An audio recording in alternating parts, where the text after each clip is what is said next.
One of my subscriber, so ఎస్ఐపికి సంబంధించి one of my subscriber నన్ను ఈ క్వశ్చన్ అడగడం జరిగింది. సార్, రియల్ టైంలో మనకి ఎస్ఏపిలో మంత్ ఎండింగ్ యాక్టివిటీస్, ఒక ఫైనాన్స్ సంబంధించింది కానీ ఒక ఎంఎం సంబంధించింది కానీ మంత్ ఎండింగ్ యాక్టివిటీస్ చేసేటప్పుడు సో ప్రిలిమినరీ చెక్స్ ఏంటి అంటే మన ఎటువంటి చెకప్ అనేది మన సైడ్ నుంచి ఉండాలి కన్సల్టెంట్ కింద, అండ్ రియల్ టైంలో మీరు పనిచేశారు కాబట్టి సో ఈ ఏరియాస్లో మీరు ఒకసారి మీ నాలెడ్జ్ని షేర్ చేసుకోండి అని చెప్పి వన్ ఆఫ్ మై సబ్స్క్రైబర్ నన్ను ఈ విషయాన్ని మీకు అడగటం జరిగింది.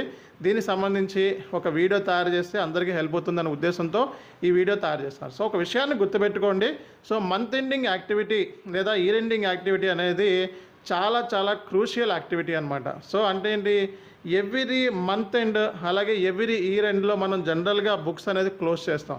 సో ఫైనాన్షియల్ స్టేట్మెంట్స్ మనం ఎప్పుడైతే మనం బుక్స్ క్లోజ్ చేస్తున్నామో డెఫినెట్గా ఏంటంటే సో మొత్తానికి ఇయర్ మొత్తానికి లేదా మంత్ మొత్తానికి కూడా మనం